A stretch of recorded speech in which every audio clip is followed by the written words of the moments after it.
now we're on. And I've been deathly ill these last days. I haven't eaten for three days, but I Dang. am, yeah, but good. I am mostly healthy now, so I am ready to get some. So Do you do any fasting? yes, I do fasting. The problem is, however, as I think it might be a problem because I have struggled a bit with weight. I have been Mhm. slightly, do you say underweight? Yeah. Yeah, I am 180 centimeters. I don't know inches and so, but I am 180 centimeters, and Uh-huh. I was below 60 kilos. I Yeah. was really skinny, so I decided I wanted to build some muscles and gain some weight, and then I wanted to fast again. So I've done a 3-day water fast before, and now this involuntary fast when I was sick. Yeah. Yeah. Have you been fasting? Oh Uh, yeah. yeah. I started fasting in 2016 Oh when wow. I just gained a bunch of weight because it's the problem. You get older and then all of a sudden you can't get away with eating like a bunch of carbs and sugar and drinking a beer with dinner every night. It just wasn't happening. I just kept getting heavier and heavier and heavier, and then and feeling like crap. I was feeling terrible, Yeah. and I adjusted my lifestyle. I got into some paleo type of Mm. stuff, Mm. um, and then they in this book I read, Primal Blueprint, they discussed Yeah. intermittent fasting, and so I looked at that. Then I started doing 24-hour fasting, and I felt better. Now, Yeah. hey, fasting's hard, Yeah. and I don't, sometimes when I fast, I try to do a 36-hour fast every Monday, and some days are no factor, and other days it's a struggle.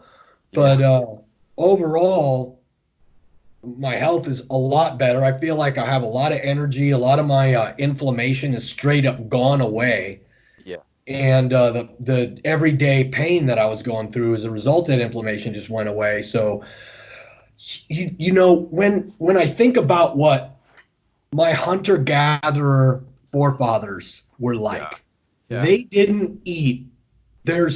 I don't know how they could have been eating all day every day like we were. Yeah.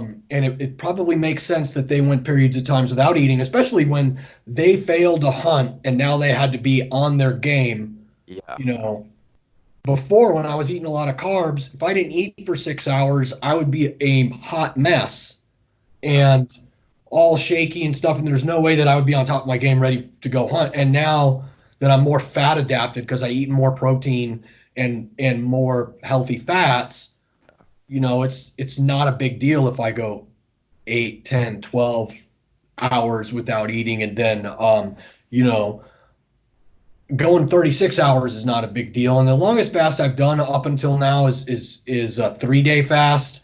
Yeah. It's a good Um, fast. Good time. yeah, and the people are doing even longer fasts than that, and I just don't know how I'll work it in, and no one's really sure what the right amount is, but Yeah. I know that it's definitely makes me feel better, and it's something that I'll continue to do. Yeah. It's the same here.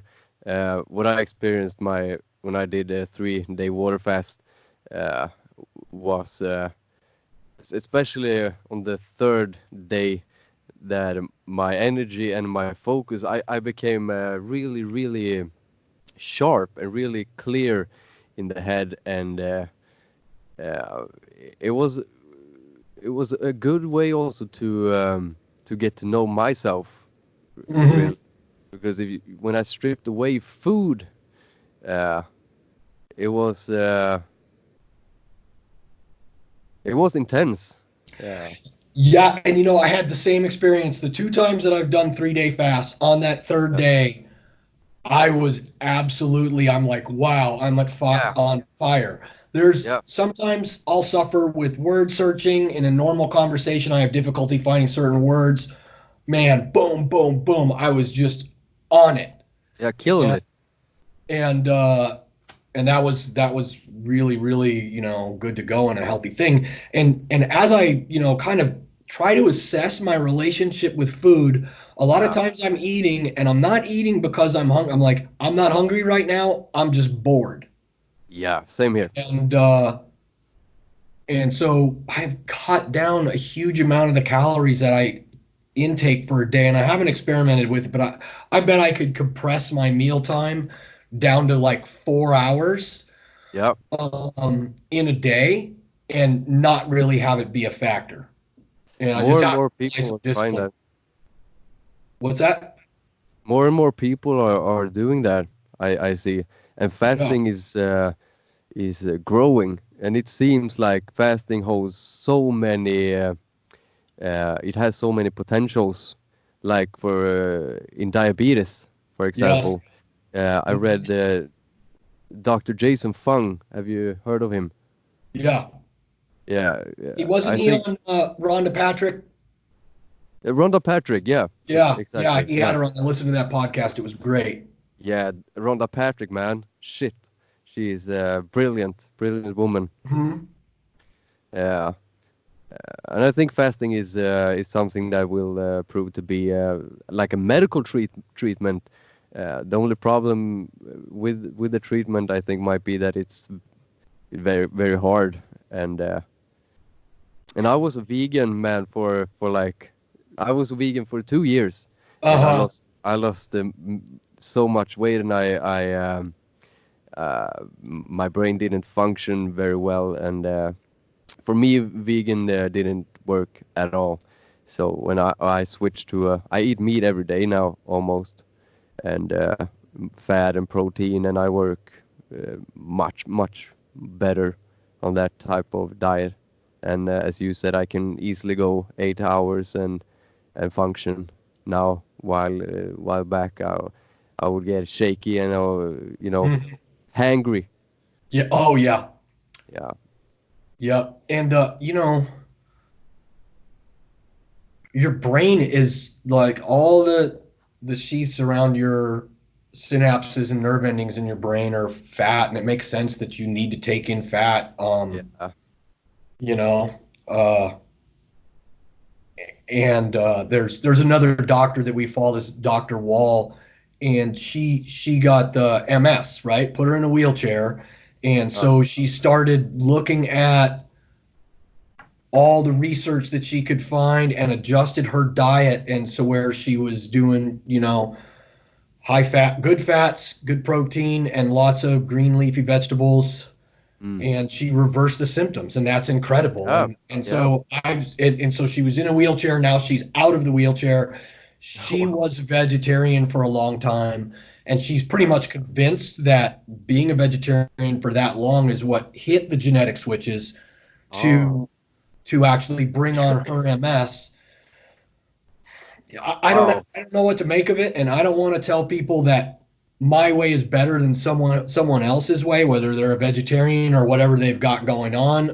I think we can all agree though that if you're avoiding sugar and you're not eating processed foods, then Yes. that's a good way to do. And for me, having done it, I do really well on a meat based diet with lots of good fat. And what's more, I'm not just eating like a ribeye steak every day. I'm trying to eat organ meat. I'm trying to eat bone marrow. I'm trying Yes. to eat more of the whole animal instead of just one cut. Mm. And I spend the extra money on good, like grass fed beef. And because it's something I'm concerned about, I look at and I'm concerned about the whole industrial food process that I spend extra money to get the meat that's raised in a humane manner. Yeah. So you get that pasture fed meat and you vote with your pocketbook, and all of us together we can shift the paradigm on how we treat animals that we're raising, because a lot of people that are vegetarians for ethical reasons, because there's some of the animals are treated in absolutely really unsat manner, unsatisfactory, and so hey, I still want to eat meat, but let's do it in a way where it's the best case possible for all involved. Yeah. The most optimal for me would be to hunt on my own. I haven't made it on there yet, but in the future I want to hunt my own meat. Uh, Yes. as much as I can. Yep. That would be, and I know you do, right? You hunt? Yeah, I mean, I'm really lucky that I have that opportunity where I live in an area that's very rural. There's a lot of game out there, so going out hunting is just it's a great experience because I feel like I get in touch with that old hunter gatherer that's somewhere deep in my genetics. And I'm also assuring that these animals that I'm harvesting, they've lived a wild life. They haven't been in cages. No one's fed them any antibiotics or hormones. And I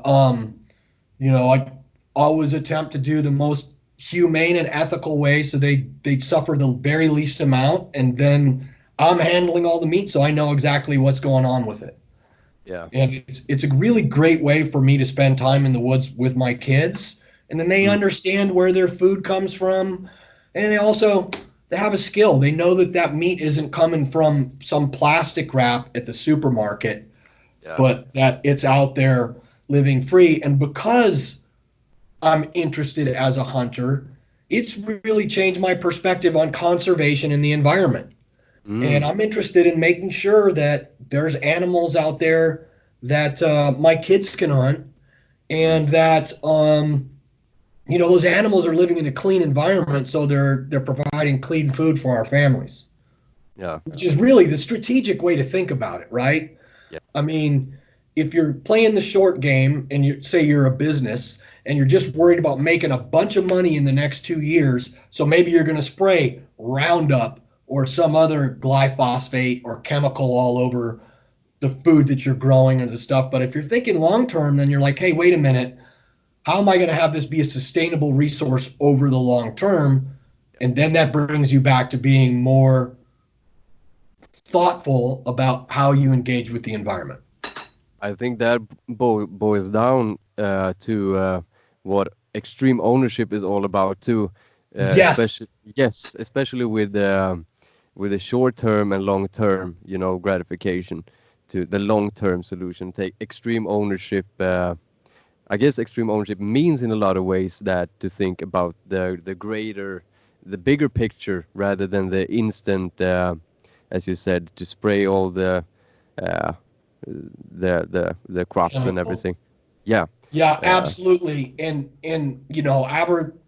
I read that book when it came out, yeah. and it means much different things to me now than it did when it first came out. Initially, when it first Hmm. came out, I was looking at all the other ways that other people were not taking ownership. And that's Yeah. because I didn't really understand the concept. And now I've matured into the position where I'm like, well, no, I need to take ownership of myself and I will set the example. And Yeah. it's very contagious, a contagious way to think. And when you set the example for people like that, and instead of maybe criticizing them or whatever, just like, well, hey, here's the way I'm looking at it, Yeah. it's amazing how contagious it is and what a good thing it is. And that's kind of on my journey from then until now. That's where I've come with it, and Yeah. I work for Jocko now. I've listened to every podcast over the past, we're almost on 4 years now. Yeah. And that's been great because it's a weekly reminder for me to look at myself and see where I can do better. And also make sure that my perspective is in the correct place. You, as you said, you can't underestimate the power of that with an individual who takes extreme ownership and leads by example. Just look at yourself and Jocko, or just Jordan Peterson. Just take Jordan Yes. Peterson for example. He's a man who we can say takes extreme ownership to the fullest of his capabilities. Really, because he has carried his cross to the top and almost been crucified. I don't know how he is at this moment. I heard he's in rehab and I think he's out. I think he's out he's because I out. track his podcast and everything. I think he is out of the rehab. Good.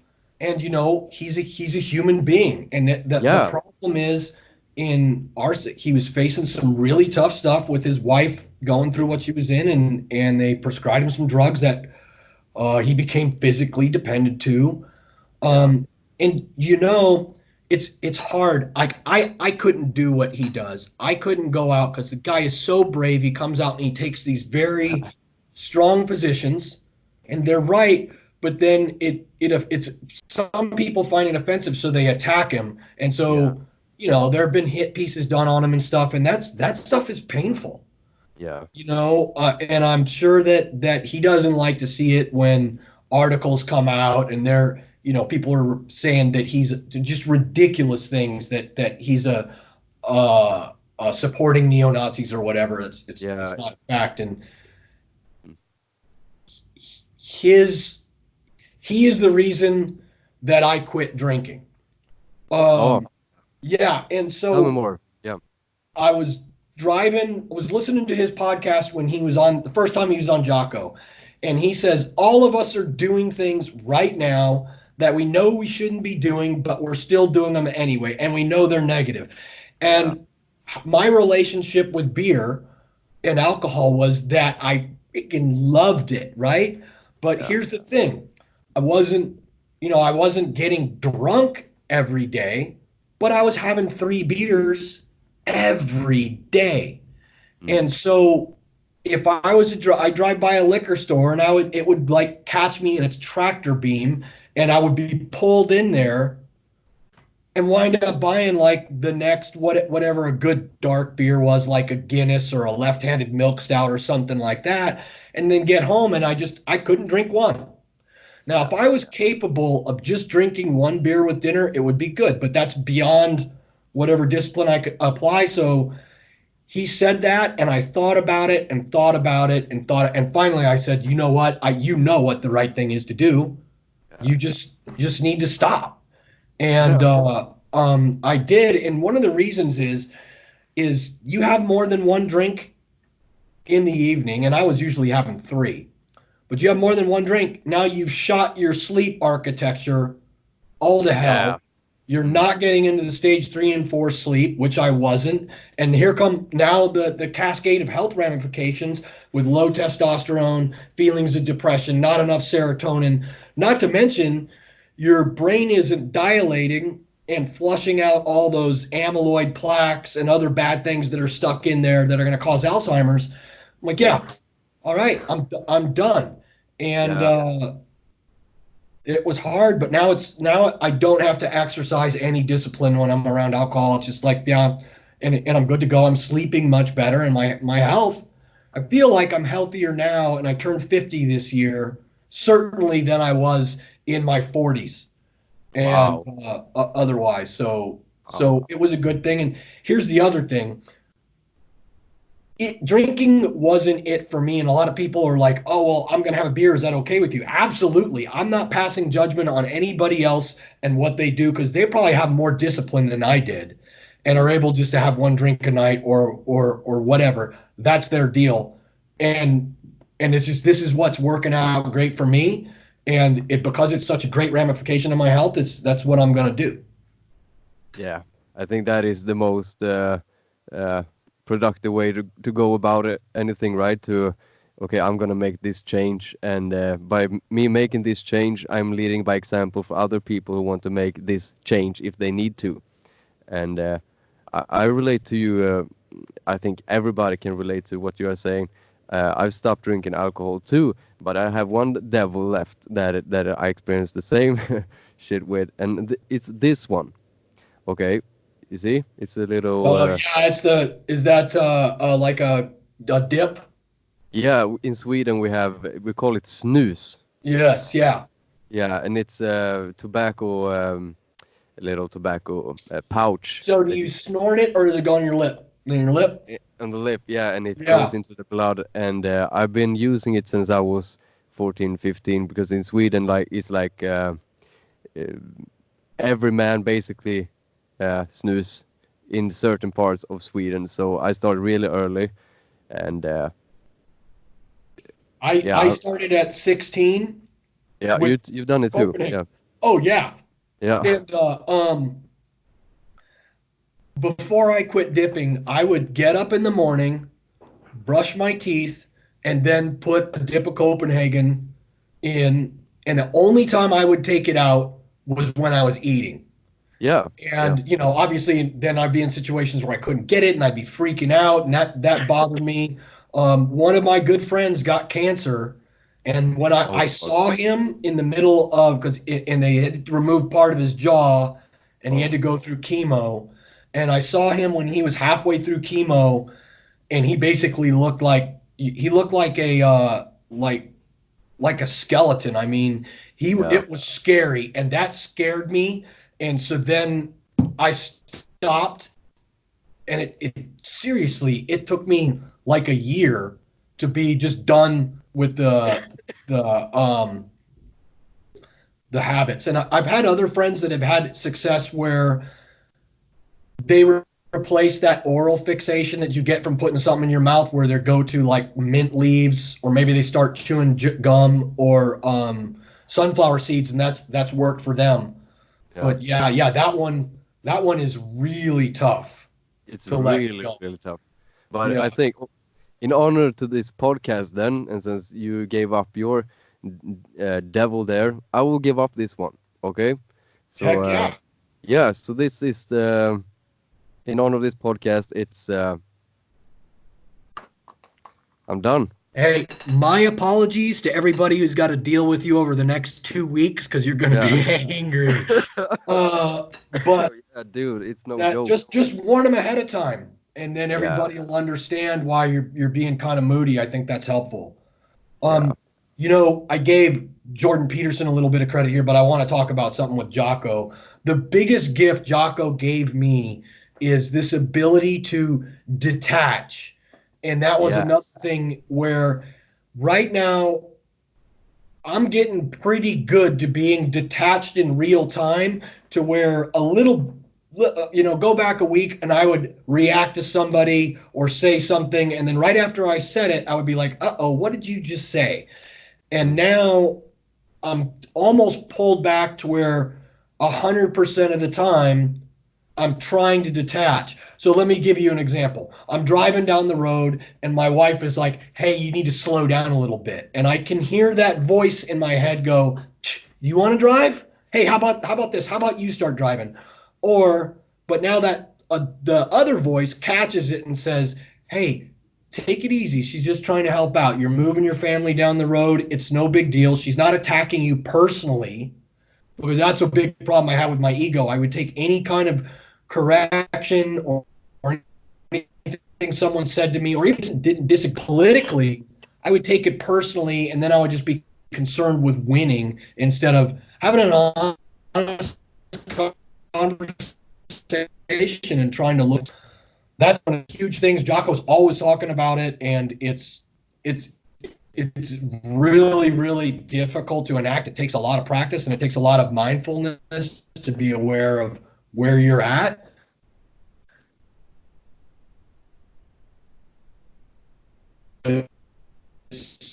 It's Are you I lo- there? yeah, I Yeah. lost you there for a second. The last thing I heard was about the detachment, and that it takes a lot of practice, mindfulness, and yeah, that's where I Yeah. lost you. So, and all I said after that was like, it takes a lot of practice, but once you get it on, it's almost like it's a superpower, because it allows you to just be much more reasonable in the decisions you're making, and any engagements you're having. You know. Yeah, yeah. It's a thing that I've come to um, think about more and more. The difference between feeling and let's call it rationale. Uh, Yeah. that the feeling, if you, it seems like there is some kind of trend right now where feeling should guide everything. And I think if feeling guides everything, it can easily go very bad. For example, I feel obviously that I want to dip, but I know that it's bad for me. And how how how would you say how can myself and those people listening practice detachment in our lives? It starts with I mean, you just have to be mindful. And so you have to start out by practicing mindfulness and being aware of what your moods are, and then being able to assess. And you can't do it in real time first because it takes a lot of practice, but going like, okay, for instance, I can tell because my heart rate is picking up, my face is flushed because that I've just lost my temper. Or maybe I'm talking loud, and I get excited and I talk louder too. But okay, I've lost my temper. What is if I lost my temper over something that I can control? If the answer's no, then I shouldn't be losing my temper. And this is a very stoic philosophy, is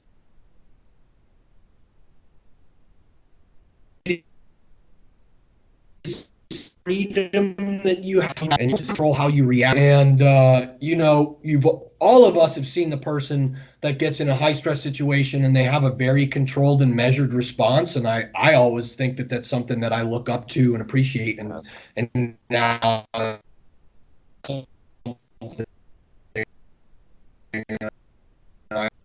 strive to, it's mindfulness, and it's being of where your emotions are at and where they're taking you. And then building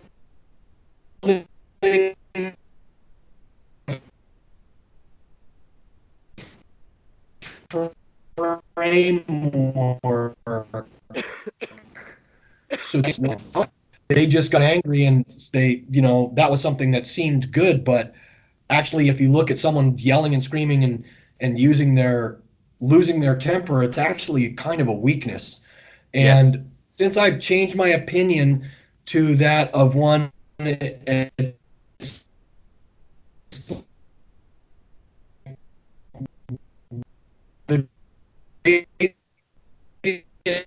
strength being, but instead to return their frown with a smile. Mhm.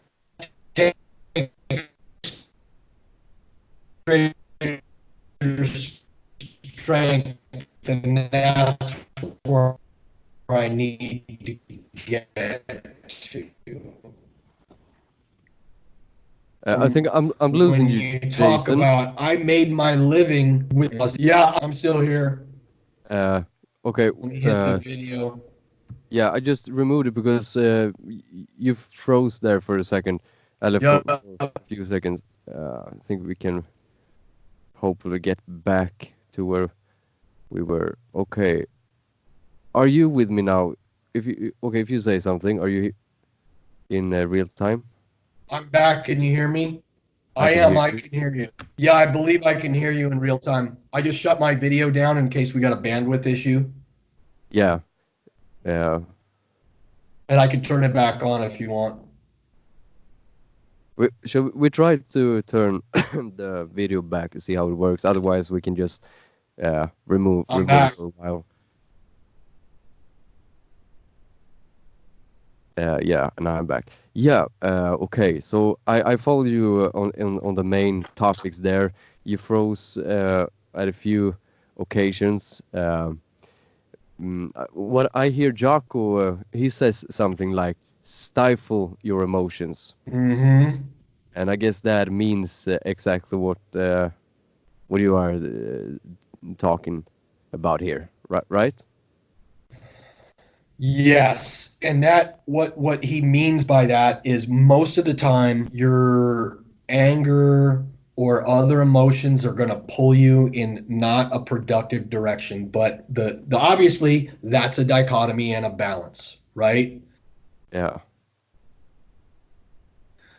There you we're experience happiness and sadness, and I'll wind up crying at a drop of a hat, and that's okay if I see something upsetting, or a lot of times I'll cry because I'm proud of my kids or doing something like who have done something like that, and I let the tears flow, and I'm not ashamed of it. No. But I can't be making, no one's ever made a good decision when they're angry, period. Amen. Period. Yeah. And so there you need to be able to control anger and get ahead of it. Yeah. And then sometimes you need to control sadness too. Grief has its place, but it can't take over your whole life, and you need to find the balance. Yeah, that's a good description of the dichotomy. I think it mean stifle your emotion obviously doesn't mean to be a robot. It means No. just in for example decision making. You need to don't make a decision while angry or etc. Yep. I mean, and there's science behind it. You know, when you get angry, you're stronger, you can deadlift more weight, but you're cognitively, the anger is impairing you, and you're not able to make decisions. I'm curious also, Jason, uh, how this journey all started for you. Yeah. Since you weren't born a Navy SEAL, you were born a little baby just like everybody else. And Sure. how did it all start? How did you and end up where you are now? It's a very broad question, I guess, but I'm very interesting to learn more about it, about you and how you became who you became. And I think people listening will find that interesting too. Yeah, so at age 7, I was really torn on what I wanted to do with when I grew up. I knew that I had this drive. I wanted to join the military. My father was in the Marine Corps, but I was really interested in nature and the outdoors and animals, and so I was thinking about being, some kind of scientist and working with animals. And then at age 7, I just decided, you know what, whatever I'm going to do, is going to. I figured I was going to be a Marine because that's what my dad did. And Yeah, then when I was a young teenager, I was doing a martial arts style called Kaju Kempo, which is kind of a hybrid Kung Fu Kempo style. And one of my I did that. instructors, oh, Yeah, I did you? did that. Yeah, I've done that too. Nice. Yeah. Heck yeah. So When one of my instructors was he was a SEAL in Vietnam, and my parents, when they found out that he was a SEAL, they were all, they're like, wow, this instructor Turner was a SEAL in Vietnam, and this is amazing, and they're crazy, and it's just like one of the hardest things ever. And so that really piqued my interest. And because I grew up on the ocean and I was a swimmer and played water polo, like I thought, what could be better? I'll get to be in the military, and then I'll be doing something that keeps me around the ocean and all this other stuff. And so I started doing what research I could, and then straight out of high school, I joined the Navy to go to the SEAL teams and got in, got a source rating, and then got the opportunity right after I went to my A school in the Navy. So I pretty much did my boot camp 6 months in what they call an A school, where they teach you a trade. And then my trade was to be a gunner's mate. So I was already working around weapon systems. And then I got to go to the SEAL selection course, which is basic underwater demolition / SEAL training. And I told everybody that's what I was going to do. So I just decided that, hey, I'm either going to graduate here or die. And so quitting wasn't an option for me. yeah, yeah, yeah. I want to be a psychologist, and I have the same mentality. I've been trying to get into the university for 2 years, and it's the same for me. I'm gonna do it, or I'm gonna die. Yeah. Yeah, And that it's makes it easier. And you know what? You have your eye on that goal. And some days you just make it through. Well, I know I'm going that direction, but I just need to make it through the yeah, next. And in training, there was times where it's just like, I'm just going to make it through this next 2 hours. yeah. I I'm bet. just going to make it through this next 2 hours. And then when you get there, you're like, okay, I'm going to make it to the next meal. And Yeah, you shrink and expand, and Stump says your world, and he's right, and that's how you how big this task is, because you're pushing a boulder uphill, and you just take it one step at a time, and then there you are. yeah. I understand what you mean. By one experience that I had, especially, um, I ran a marathon for about 3 months ago, and Uh-huh. the longest I had been running before was 10 kilometers. I've been Yeah. run. Yeah, so I went out there barefoot and decided, yeah, on asphalt. Do you know what I mean? The the the Oh yeah, that's crazy. yeah, and okay, so I quit work that night before, and I decided, wow, I need to do something to really go beyond what I think is what I'm capable of doing. So the next morning at 6 a.m., the race started, and it was only me, and it was this m- main objective to run the Hmm. marathon, and it just the first 12 kilometers, my right knee gave up. It like really fucked up. It really hurt, and this experience from a purely athletic perspective is really dumb shit to do, but it Yeah. wasn't athletic. It was just I needed to the point was to go the distance no matter what, and so I had to stretch my leg and run like straight, so I looked like an idiot, like, you know. Hmm. uh, and at about half the race, uh, my feet and my shins and everything was hurting so bad. It was like the most painful experience in my life. And then I needed to use the lessons I heard from Jocko and uh, everybody to chop down the objective into tiny pieces to make it Hmm. manageable. And it shortened more and more and more to it was like 100 meters at the time. Uh, and then eventually I made it through, and Wow. it took 6 hours, and it took longer than I thought it would. So I started work 15 minutes after. So I just had the time to go to the hospital, get some crouches, and then went to work Yeah. and worked for 6 hours, not eating anything. So that was really I pushed myself Wow. to the limits there, and purely athletic, it was stupid shit to do, but it was something to prove to myself.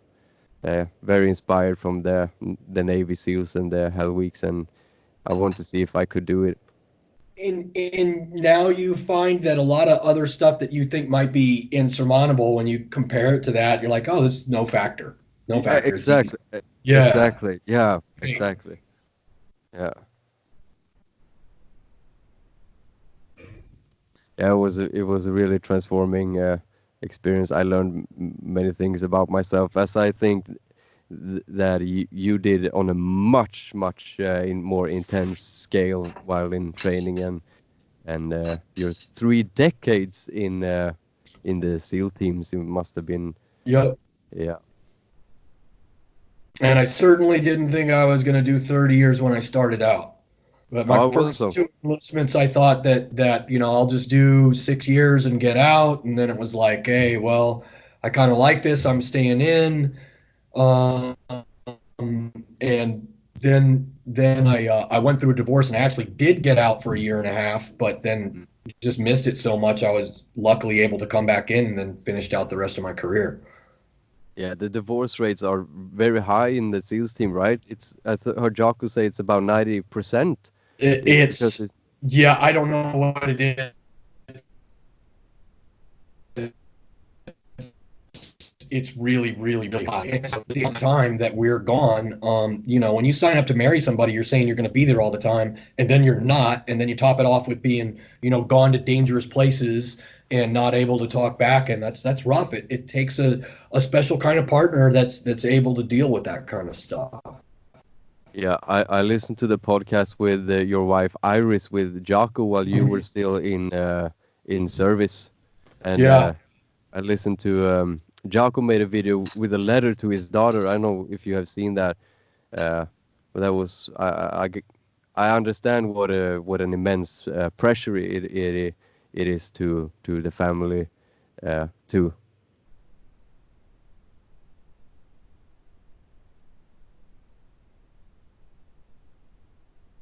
I think we got some freeze here. Yeah, that's definitely meeting Iris and that. You there? Yeah, I'm there. I hear you. Yeah. Yep. There we go. Are we back? Where do Yeah. you need me to start again? We were with the divorce rates and the pressure of being in service, and Yeah, so that and I gotta tell you, I probably wasn't a lot of fun to be married to mm, back then. So and I'm not saying that my son's mother, it was anything on her not being able to handle me being gone. I just wasn't a very mature person either, and so that is what it is. But I'm super lucky that I met Iris, because she's really, really a great partner, um, fantastic mother, challenges me all the time, and we have a fantastic relationship. what makes it might be a difficult question, uh, but what would you say makes Iris such a uh, amazing wife? Uh, because she's very strong and she's very independent, and our relationship is that we have a true partnership. Yeah. And so there's no expectation that there's not like I'm the husband, so therefore I'm the leader. There's stuff that she's better at, and so she takes like the leading role, and she gives the advice on how we're going to do stuff. And farming, for instance, is one of those things. And she's the better parent than I am too.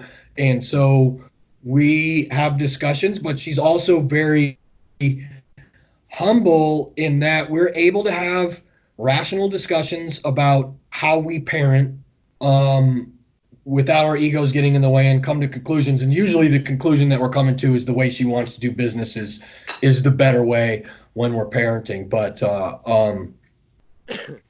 yeah, she's just amazing. We have a great friendship. The two of us have a lot in common, so that we share a lot of our hobbies, and so we enjoy doing things together. So there isn't a factor like, well, I want to go hunting, so you're just going to stay at home and I'm going to go off and do this.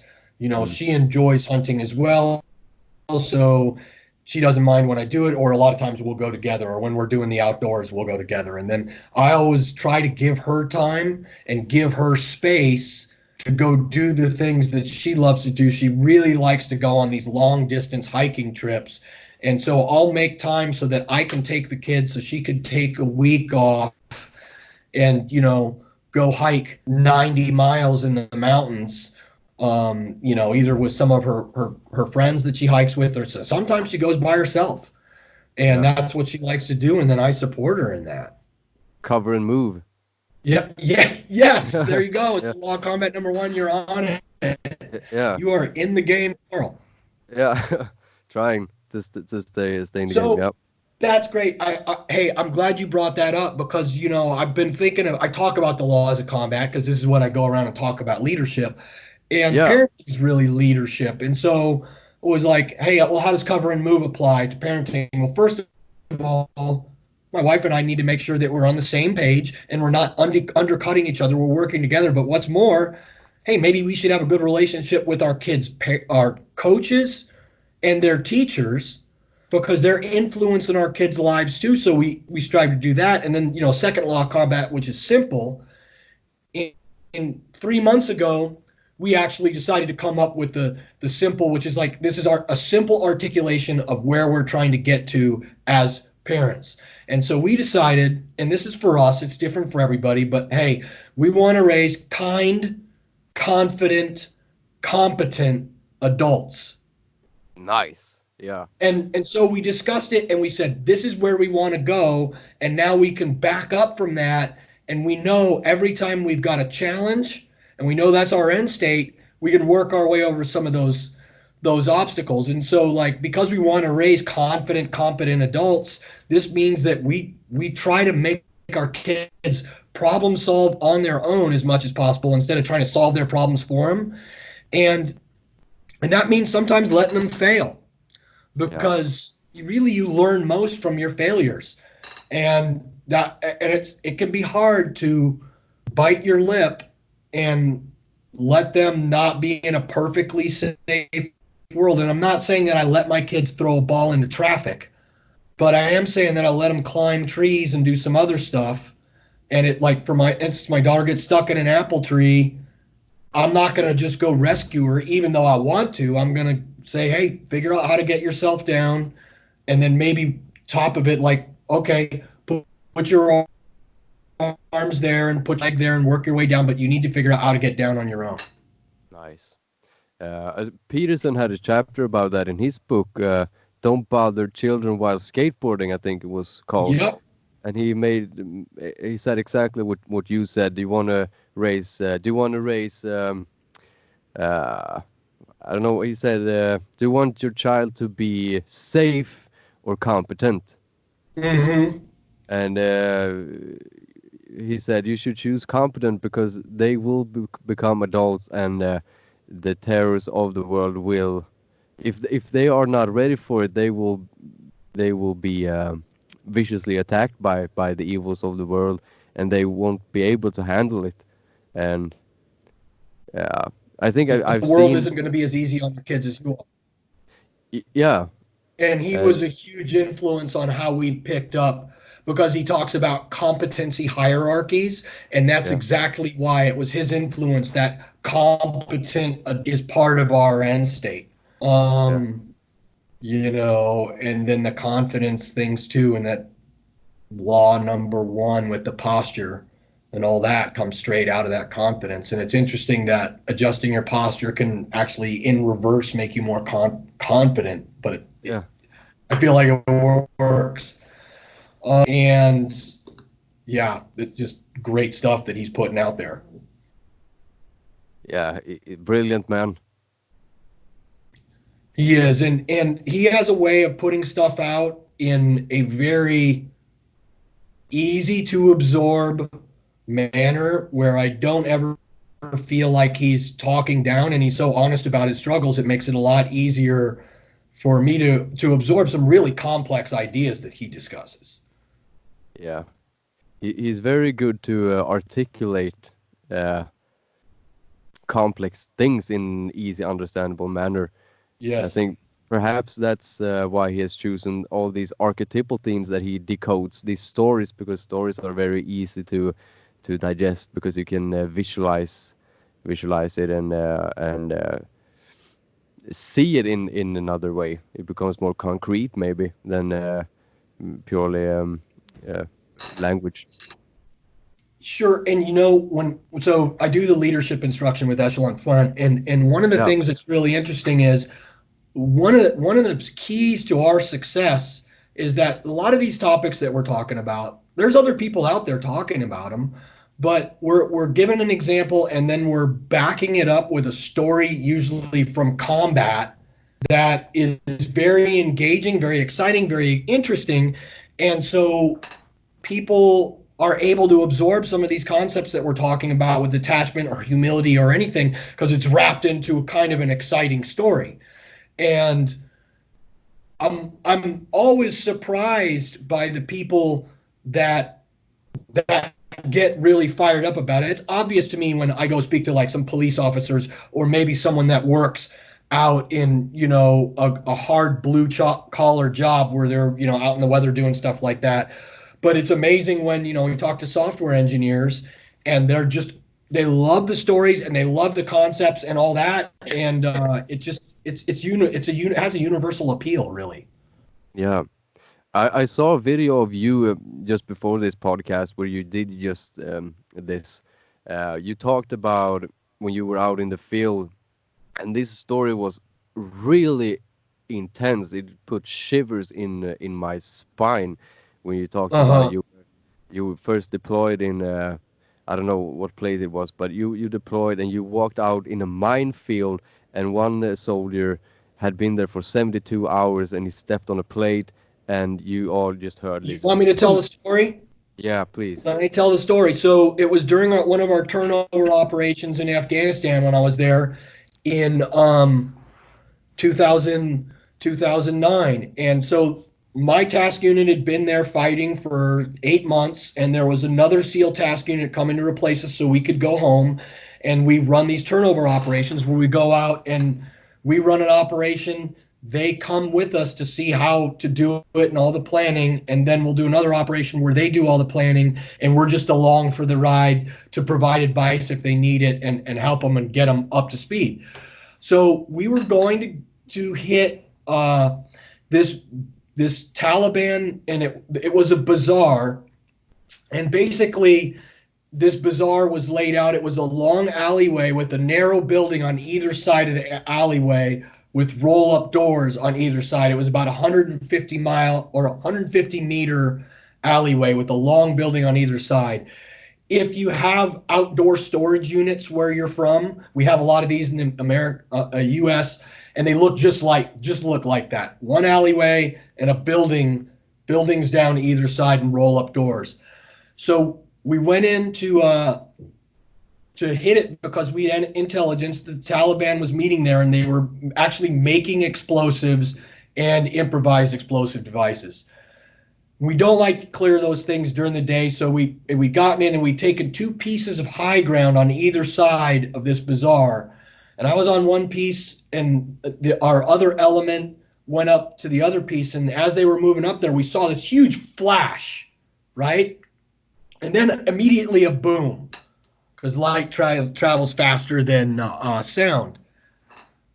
We got on the radio and we said, "Hey, is everybody okay?"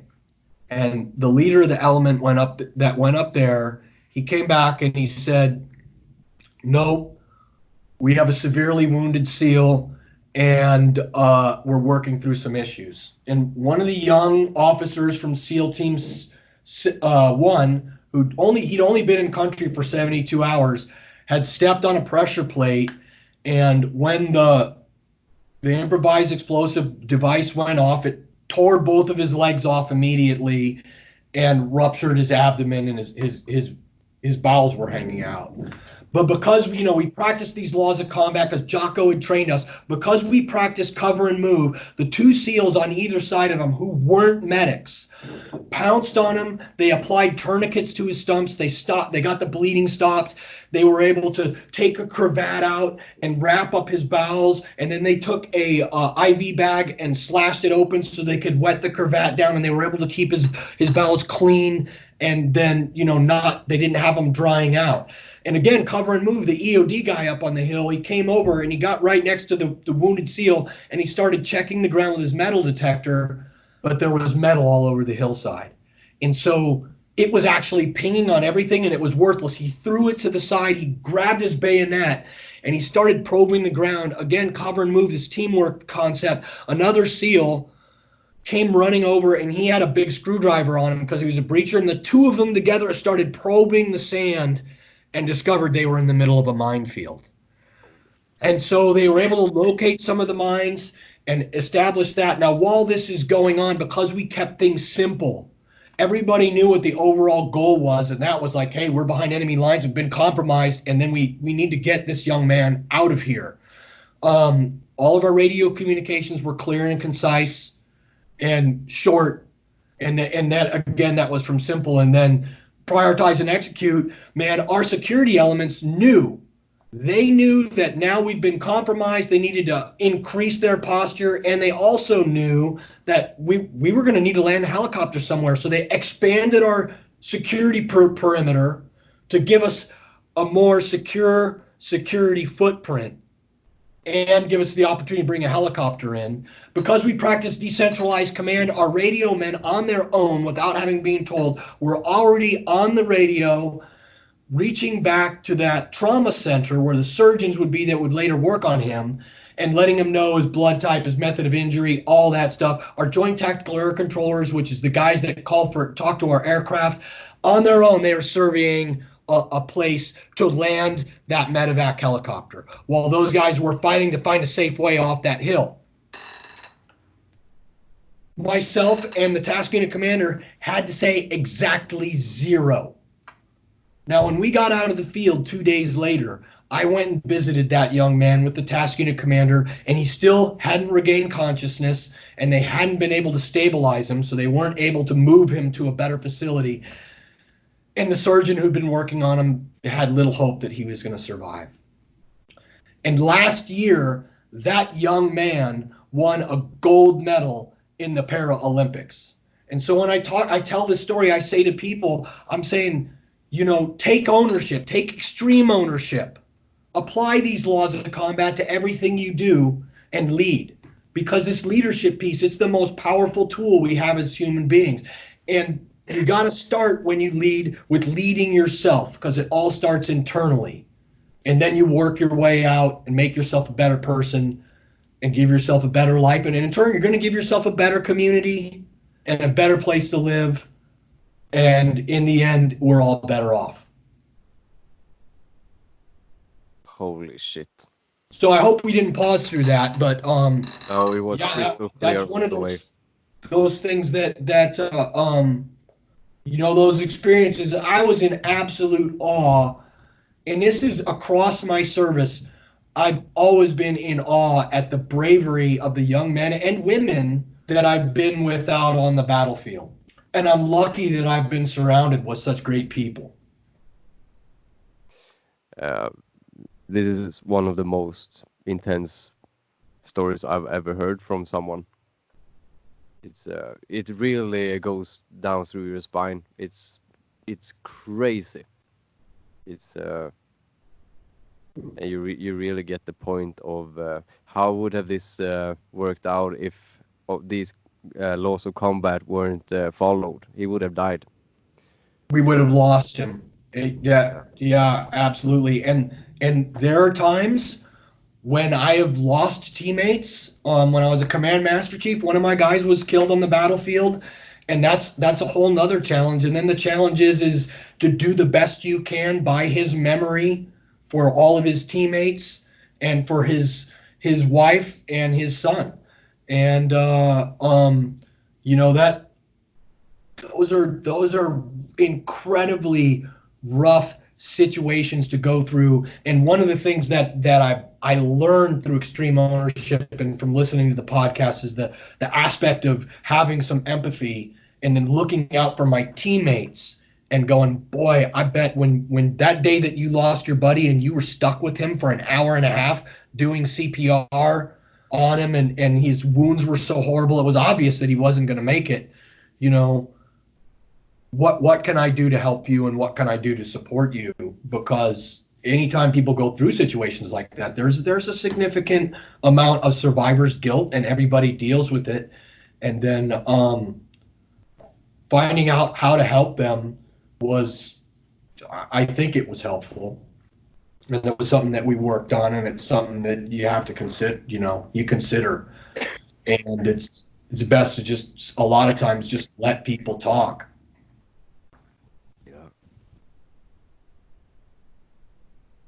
Wow, I'm almost speechless by these stories. Can you remember all these scenes vividly in your mind, right? When you... Yeah, I mean, because I lived it and time has gone by and maybe my perception has framed it a certain way based on what someone else experienced. But you know, recently when I told that story at one of our musters, and one of my platoon mates who was there that day said, "Hey, tell me when you hear me describe the story of what happened on that operation, if I've got it right, because I want to make sure I've got it right." And he goes, "Yeah," he goes, "You got it pretty much spot on from the way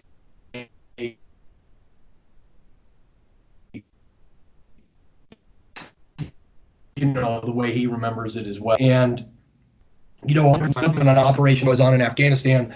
We went into a town in the southern Helmand River Valley called Marja. And before us going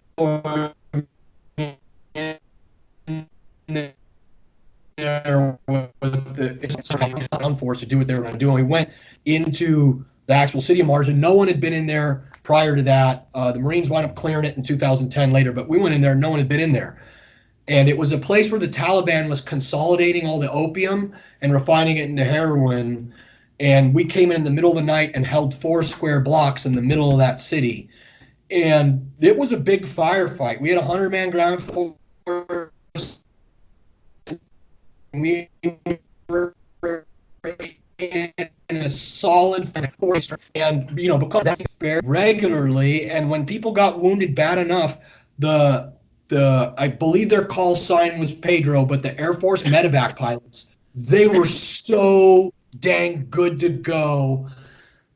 Someone would be wounded, and we're like, hey, we need to, they would call for a medevac and push themselves closer so they could be ready to come in. And they would come in under just this incredible firestorm that was going on with absolutely no regard for their own safety.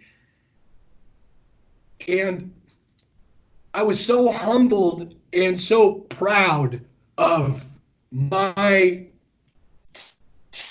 teammates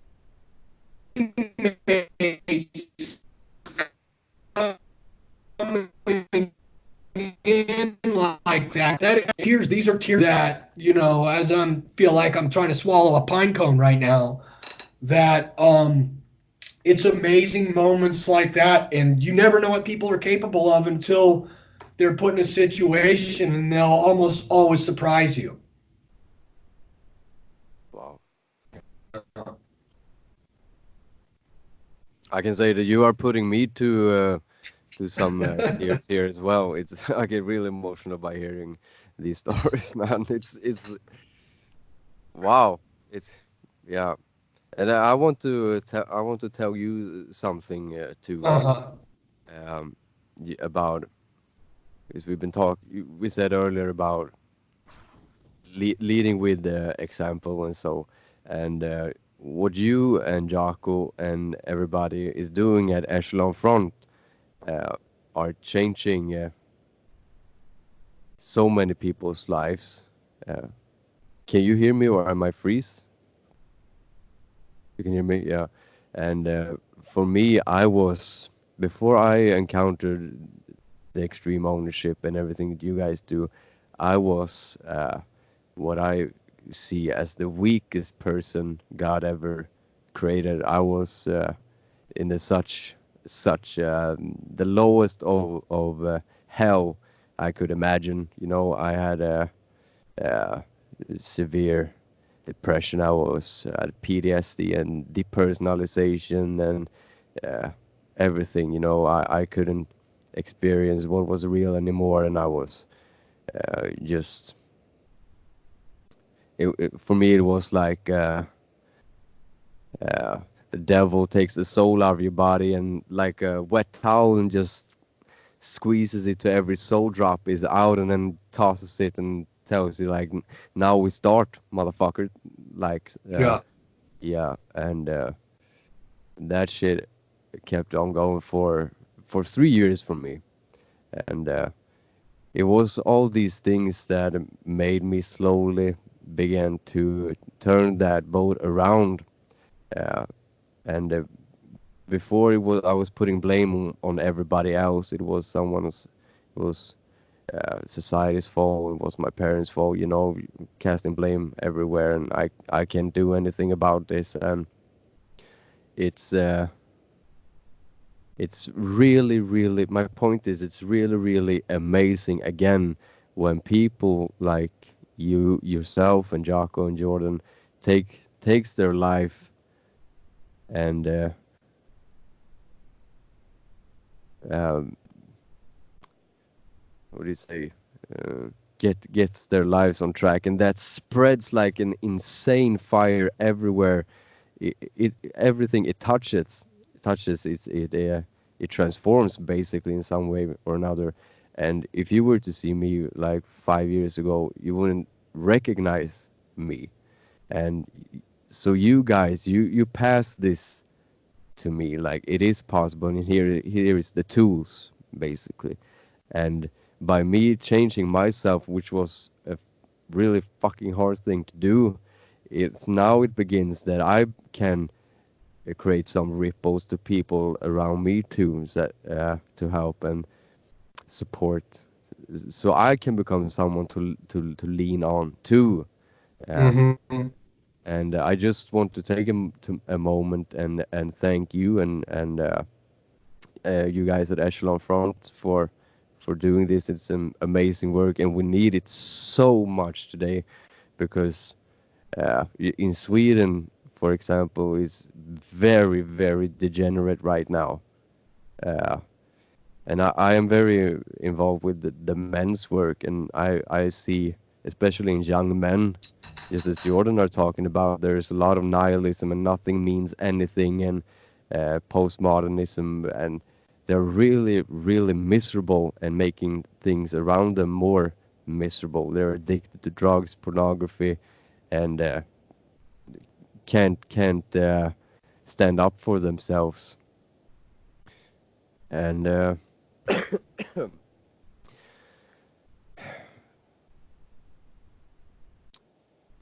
Yeah, I yeah, mean, this is all Jocko and Jordan. They're spreading a message that, and if you talk to Jocko, and I've expressed him how much better my life is since I started listening to the podcast because it caused me to be introspective.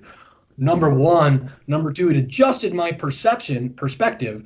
So like, oh, maybe I'm whining about, I think I've had a hard day. And then I listened to one of his podcasts where he's talking about the Bataan Death March, yeah, or, what those people went through in one of the gulags, or what happened during the Holocaust, or what some of the POWs went through in Vietnam. And then I'm like, oh, yeah.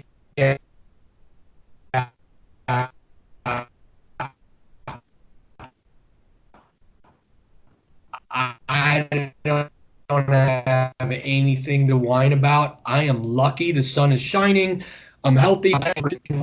And like, he's basically the point man, and we're all on the train behind him. And it really, it's amazing how positive it is. Um, you know, Here's my advice on how you think the world is. And I've recently come to this, they're dangerous, right? So if you talk about someone and call them a postmodernist, or if you call someone a Nazi, those are dangerous generalizations. And in general, when I discuss stuff with people, and I've got some good friends that have a different spectrum in their beliefs, and if I make a generalization and I call them, say, a liberal, and I think they're way out there, but when I really have a discussion about them and get to the root of the thing, we're only off by like that much. mm, Most people are only off by that much, and so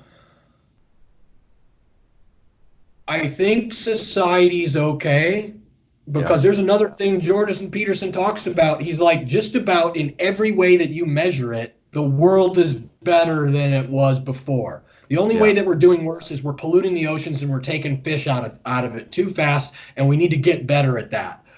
But actually, when you talk about violence and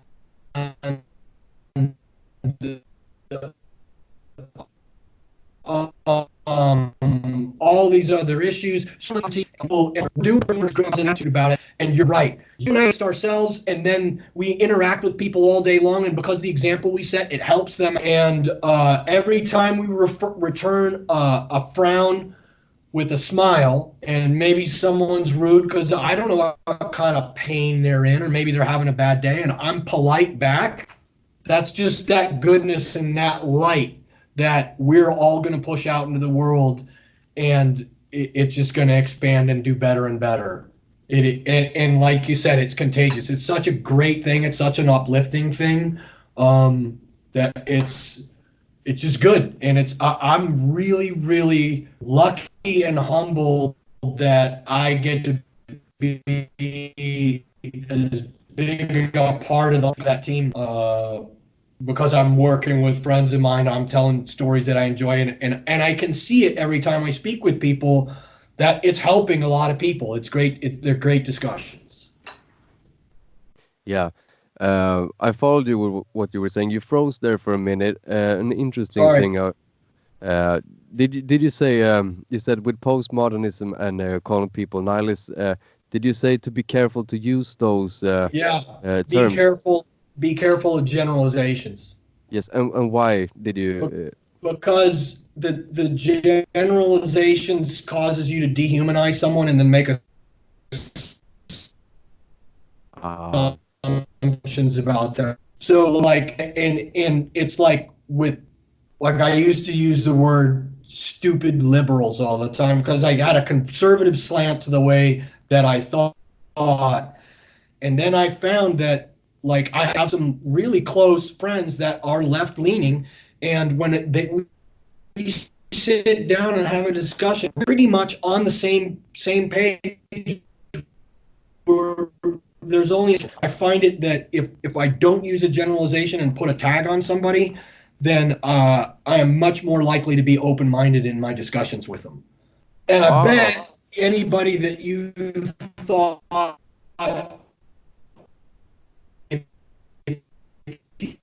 you think someone's a nihilist, the belief. This think, and that's one of the laws of 12 rules for life. You know yeah. about listening and actually maybe using the tools, repeating back what you think they Yeah, said to them to force. You'll find like no, I don't believe in that. Maybe there's some portion of it, yeah. and there probably are some people are on my list, but on a whole, I'm very careful about using generalizations anymore. Yeah, I'm gonna try to just shut off my video for a little while because I Okay. know that we've been freezing for some time. Maybe we can try it again in a little while. All right. Okay, so what I understood was be careful to use these generalizations because they they might dehumanize the person, and you might be shutting your ears to what they have to say. And if you were to listen to what they were saying, you might find out that you two are not so far off each other as you might have thought when you first labeled them as, oh, that is a nihilist and that is a postmodernist. So you Yes. might, yes, Exactly. so you create more friction and distance and separation between people. That might be the danger with labeling someone like that, if I understood it correctly. Yes. And Yes, that's exactly what I'm saying. that makes a hell lot of sense. Makes a a lot of sense. I think it's very easy for us humans to label people and things. I think it makes it easier for us to understand things, perhaps, and that's why we might And need to check the ego there. right. And so you also notice that maybe it speaks to a little bit of tribalism in us, where if we invent a common enemy, then we feel like it bonds us closer with the people that we agree with. And Yes, so a lot of times you make these generalizations, and it's not the I don't think it's the healthiest way to be. it's a very good point. Very, very good point. Um, I'm curious also, um, Jason, since we were talking about also, and I just want to say we are 1 hour and 13 minutes in, and I don't know your time frame. Uh, how late? I've got probably another hour, 30 minutes. 30 minutes left, approximately. Yeah, Okay. yeah. Um, if we look at the books, Extreme Ownership and the dichotomy of leadership, as you were saying and we were saying before, they used stories to convey certain Hmm. uh, concepts and to demonstrate the laws of combat and what extreme ownership is about.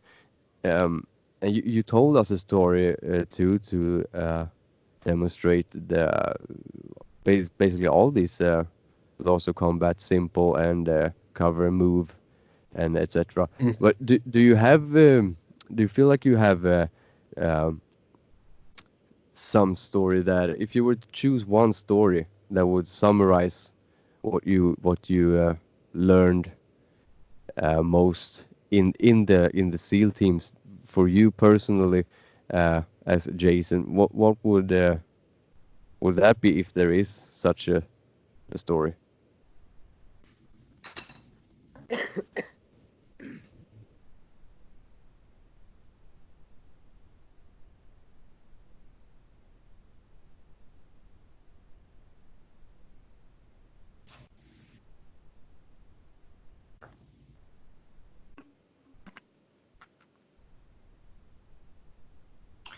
I'd have to chew on that a little bit for a while. I mean, I gave you the two stories I was talking about just in awe of everybody that I've been around. But in general, what is a really nice thing about the military is that in combat situations where you would think people would be the most selfish because their lives are on the line, you see the most unselfish acts.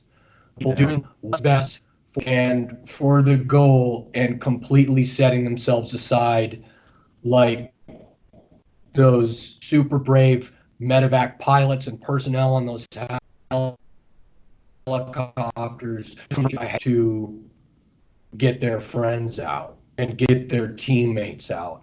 And the power we have as human beings, I think we are at our best when we feel like we're part of something that's greater than ourselves. And we're doing what we can when we're able to work as a team and feel like we're part of something. And even more so when you know that you're part of something that's an overall good thing to do, and it's the right thing to do. Yeah. Yeah, I think it's essential for us human beings to have a sense that we are a part of something bigger. I think you're right on the spot there. Whether it might be, maybe there are many levels of that too.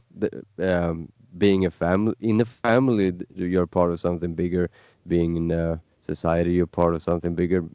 If you believe in God, there is something bigger. In the military, but in the military, there's very, Yeah. very specifically that you are is the archetypal warrior theme that you fight for something bigger than yourself that you are willing to die for.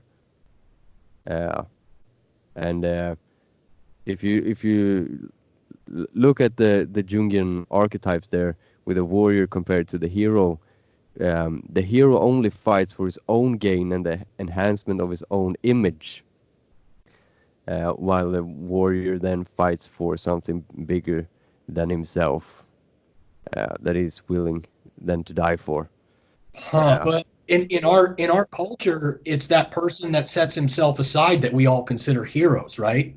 Yeah, right. Yeah, right. And And maybe there must be a translation issue across from what he was saying when he described that. yeah, yeah. I suppose. Uh, yeah, I read these things in. Because the biggest heroes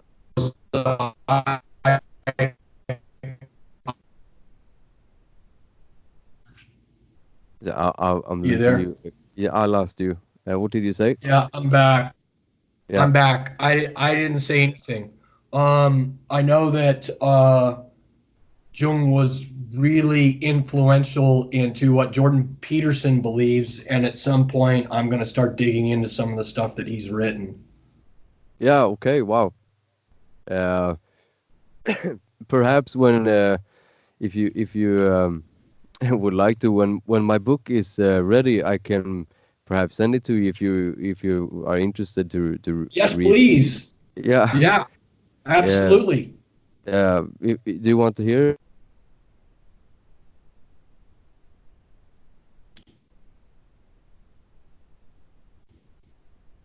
Yep.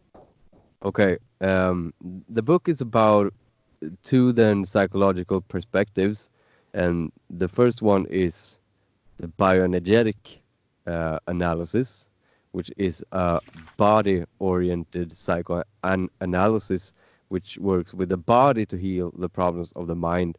Like perhaps you heard of TRE. I think you used that in the military, trauma release exercises.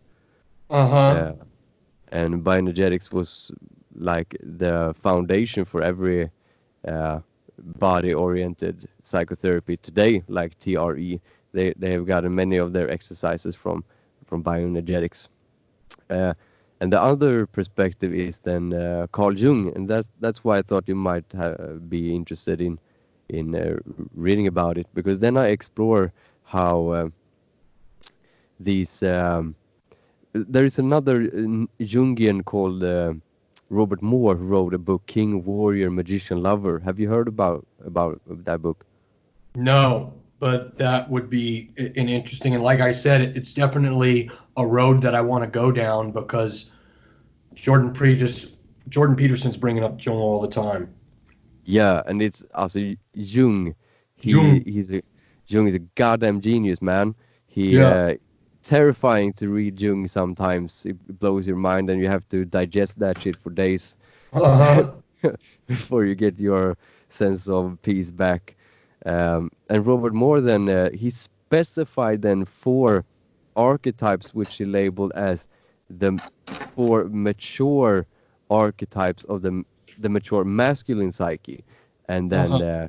he had four archetypes for the boy psychology, the boy's psyche, and how he elaborates in the book that most men today have problem to reach the archetypes in the mature male psyche, primarily because there are very few male initiators. He talks very much about ritual and how we had rituals in the past to uh, turn the boy into a man. And Ryan Mickler, I know you're familiar with him, and he talks Uh-huh. a lot about this too. And in the book, then I connect how the mature archetypes corresponds to certain bodily energetics, like the warrior, for example, how he corresponds with aggression in the body, uh, Mm-hmm. and what happens if you suppress your aggression, for example, because that's a problem in Sweden, I would say, especially with boys and men today, that we have learned that aggression is something toxic and wrong, and that we should dispense with it. But the problem is, if we whatever you suppress come back with a vengeance, right? And Yeah. then all these archetypes have two shadow poles, which is a brilliant way to symbolize a complex psychological structure. Like the warrior can become a sadist and a masochist. So there's Uh-huh. an active pole and a passive pole. So suppressed aggression then can, like in the, it's called the Mr. Nice Guy syndrome, for example, Mm-hmm.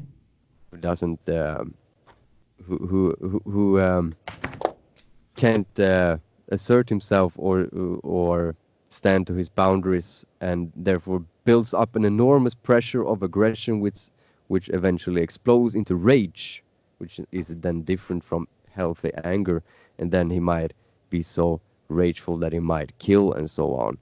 Uh, Mm-hmm. so, so the book is just a way to uh, for men and boys to learn how to navigate in their psyche in a very easy way. Yeah, that's interesting. Aggression has gotten a Bad rep. bad rap, and you know, and there's some aggressive behaviors that are not. And so I think we have a lack of the correct words to describe what these things actually are. Yeah, Like that's what I'm if trying someone to. is a bully, Yeah, it's real easy to say, well, that person's aggressive. But I could say, and I think when people are complaining about toxic masculinity and they're talking about, when somebody's a bully, Yeah.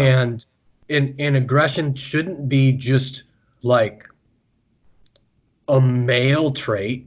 I want my daughter to be able to be a little bit aggressive. Yeah, she, Absolutely. It's like a trait that everyone should have it. And but when I say aggressive and you're saying aggressive, we're probably saying the same thing. That's the thing that's making you power through that dang marathon when you're barefoot and you're able to yeah, lean in to being uncomfortable. It's not about walking over and taking somebody's lunch money or making fun of them because they were born different. yeah, Um, at the same time that when I came to the realization that if I'm nice to people, that's not weakness. no, Um, and you're right. It's really an incredibly difficult thing to untangle, and people are pulling the wrong strings with some of the stuff they're saying. I get what people are saying when they're saying aggression is negative. They're using the wrong word. yeah. I would say the shadow of aggression is bad, but not aggression in itself. And as you said, Sure. with your daughter and women, of course they should be aggressive because it's a natural part of their body. They have Hmm. aggression, and if they don't harness that, it will it will destroy them internally. Yeah. Yeah. I agree. And and I have this definition in the book that aggression simply means to have the drive and the ability to move towards something against external resistance. It's the action part of carrying out an impulse. This is why the warrior equates with a muscular layer in the bioenergetic modality. To have a muscular system means, per definition, to have the ability to move, and as I mentioned, to have the ability to move against external resistance. And that's I pretty agree with that 100%. I think that's a great definition. right. And it's very different from what you might consider aggression with rape and bullying and Yes, yes. yes. And that the grand standard bully is in fact a shadow archetype of boy psychology. In fact, Yeah. um, we have a few minutes left, but this is a very interesting topic. Would you be okay if I read something more about this? Because I would like to hear your perspective Yes. on uh, on more about aggression. Okay. Okay, so let's see where I should start here. Do. Okay, so I use some archetypes here, and I it begins like this. You can say that the warrior archetype in its fullest expression is the sword in the king's hand, and that means that aggression in its healthy natural expression is the extension of the core's impulses. It's the ability in which the core reaches out to the world. An integrated aggression does not mean that you express every tiny impulse without consideration of external circumstances. This is rather a result of an unintegrated aggression with either no impulse control or total impulse suppression. An energetic suppressed long enough will eventually explode or internally make an organism sick or mentally ill. Integrated aggression means you can direct your impulses in a creative, expressive manner.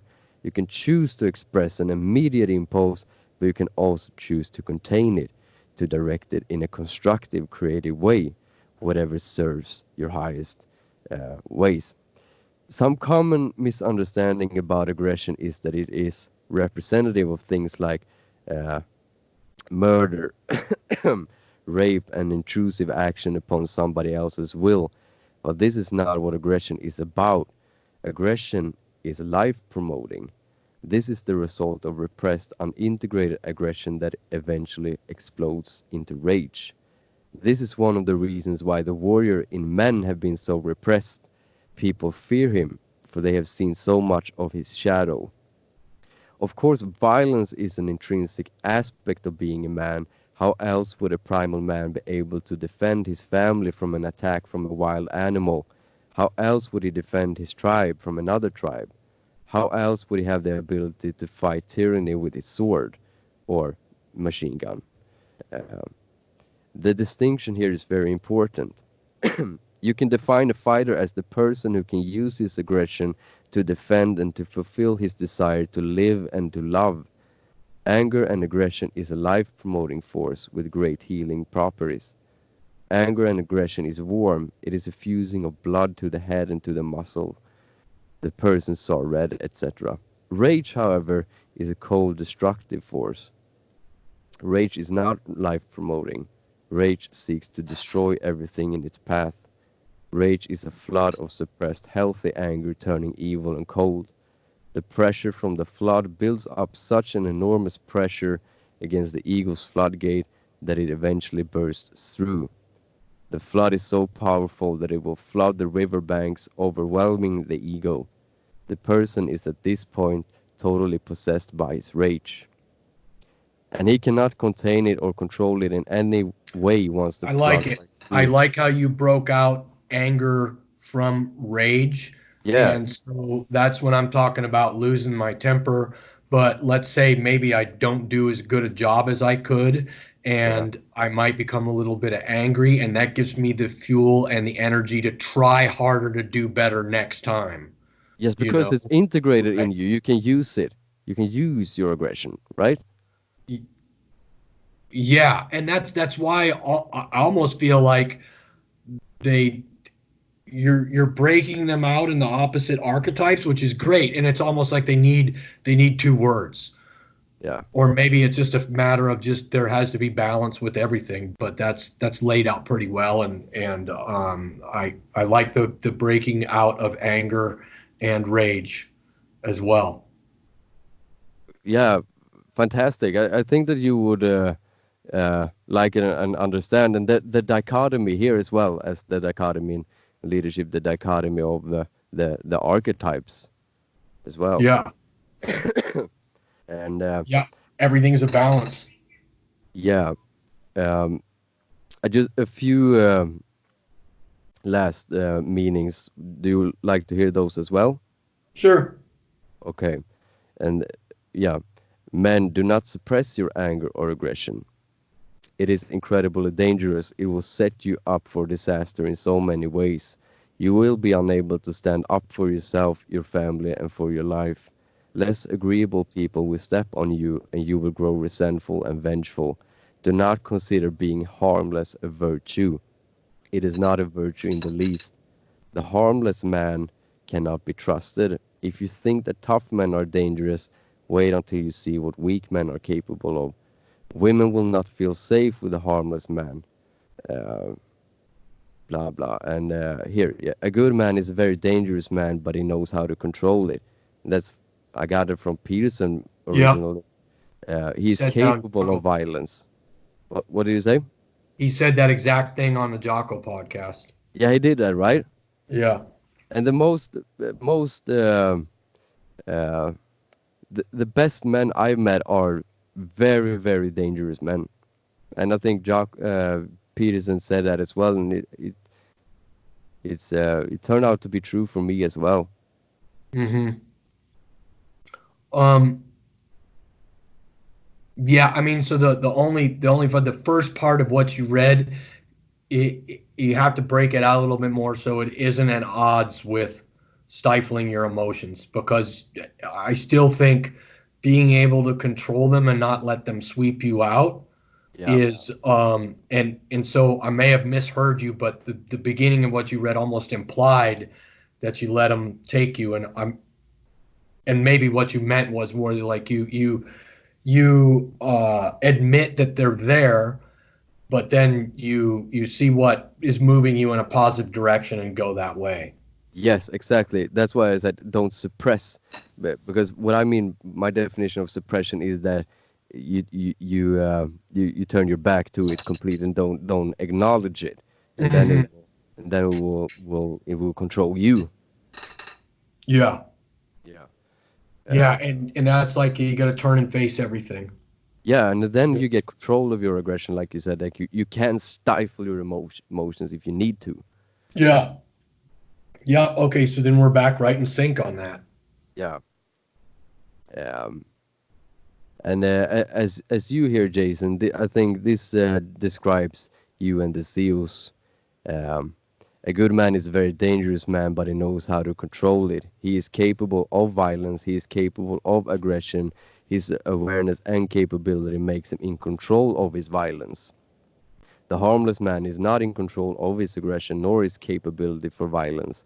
This makes him unpredictable and dangerous to himself and to others. He cannot be trusted. Nietzsche once said, "Of all evil I deem you capable, therefore I want good from you." Verily I have often laughed at the weaklings who thought themselves good because they had no claws. The thing is that they do have claws. They have just like a cat hidden them in their paws, pretending to be harmless until the day their rage will lure their claws out of their paws. Yeah. I agree. And Jocko talks about training jujitsu all the time, and that the more you train, the less you're likely to actually get in a fight because you're like, nah, there's not that insecurity where you think you need to go fight. You don't need to prove yourself, right? It's Yeah. just talking, that's just more of what you're discussing right here. Um,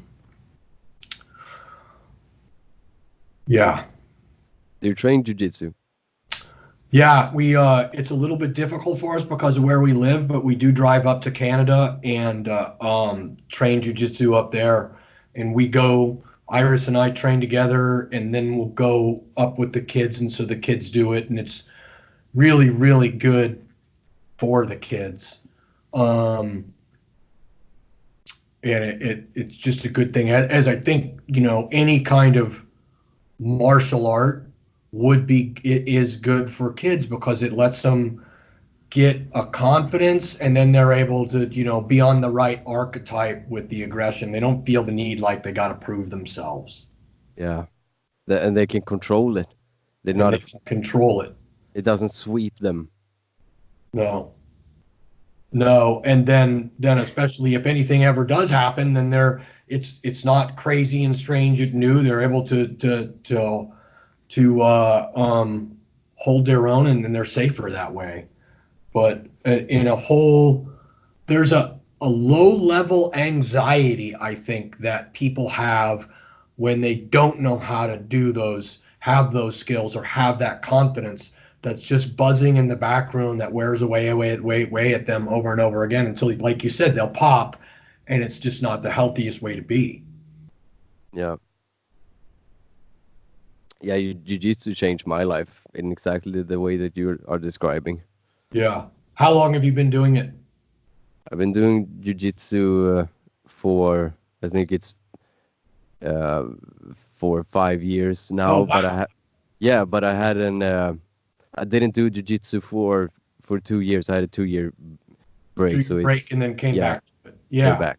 Yeah, so And now I've been doing it for uh, 2 years. This yeah, yeah, I mean, I'm never going to be a black belt, no, but it's something that I'm always going to do because I enjoy it, and it's a good thing for me. It's a good thing for my family. It's a really good thing for my kids. And then when I was helping coach the other kids, even though I'm a white belt, I can still help. I actually learned a lot helping my instructor coach his kids class, and I mm, could see kids come in with some real behavioral problems, and in a span of just like 6 weeks, watch mm, them get so much better with those, what were some pretty, like, there was some pretty, like, attention deficit disorder kind of stuff going on with some of these young boys. And in 6 weeks period, all of a sudden they're focused, they're actually listening, they're being good teammates to everybody else in the class, and you can see that happen. And that 6 weeks is a short amount of time to make a big change like that. And yeah, I've seen it happen at least 3 times with some kids who are going through some severe issues, and it's like there's nothing wrong. That is something that's good. That's going to have that kind of effect. Yeah, I read a study recently, and I think for boys perhaps jiu-jitsu is, uh, and for girls too. But this study showed that boys who had absent fathers who didn't rough and tumble with them, Mm-hmm. that the rough and tumble play was something that created empathy Uh-huh. with the boy, and the absence of that rough and tumble play actually shortened the boy's telomeres by, I don't remember the exact percentage, but uh, let's say it was something like uh, uh, let's say it was 12%. Uh-huh. I think it was something like that, and for the girls it was 6-7%, uh, Uh-huh. and it created severely problem for the boys later in life, and they were more inclined to have attention deficit disorder and things like you are describing. And I've thought to myself that when I'm at jiu-jitsu that I wonder if many of the guys here are coming here to get this unfulfilled need filled later in Yeah. life.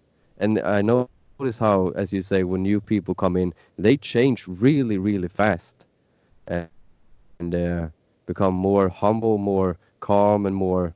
The best guys I meet are in jiu-jitsu.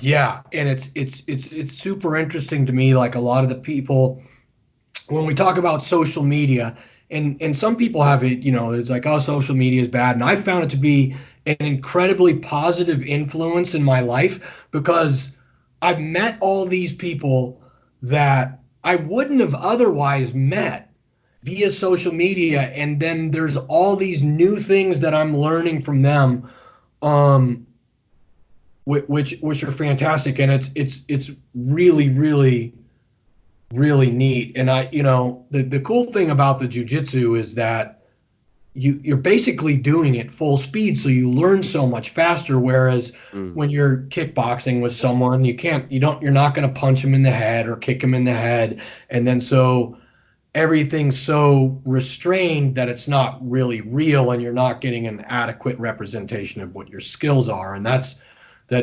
and when you're rolling with someone, as long as they're a good person to roll with, it really is just play, Yeah, it right? is play, right? Yeah. Yeah, very, And very true. that's great, and it's such a great way to get exercise. Yeah, crazy way to exercise. It's intense. It's the um most intense training maybe that I do, the yeah. jiu-jitsu. Well, that was a really great conversation, and the time just flew by. I appreciate you hitting me up and then reminding me I got busy, but thanks for having me on. Yeah, And yeah. let me know when this airs so I can share it on my social media and all that. Well, thank you, Jason, for coming on. It was an unspeakable honor for me, and it's hard to express into words because you and the guys at Echelon Front are such role models for me, and I strive to be uh, anything like you guys. So I'm just gonna try to continue to get some and yeah, step it up more and more. So thank you for coming on, and And yeah, are you in Sweden right now? yes, I am in Sweden. Yeah, So Sweden, Norway, Finland, right? yeah, exactly. We are going to try to make it over there, and so when I do, I'll hit you up, and hopefully we can swing by. But I've met just a ton of great people via social media over there in Scandinavia, Mm. and it's like on our list of places that we really want to go. Yeah, you have So, many fans in Scandinavia.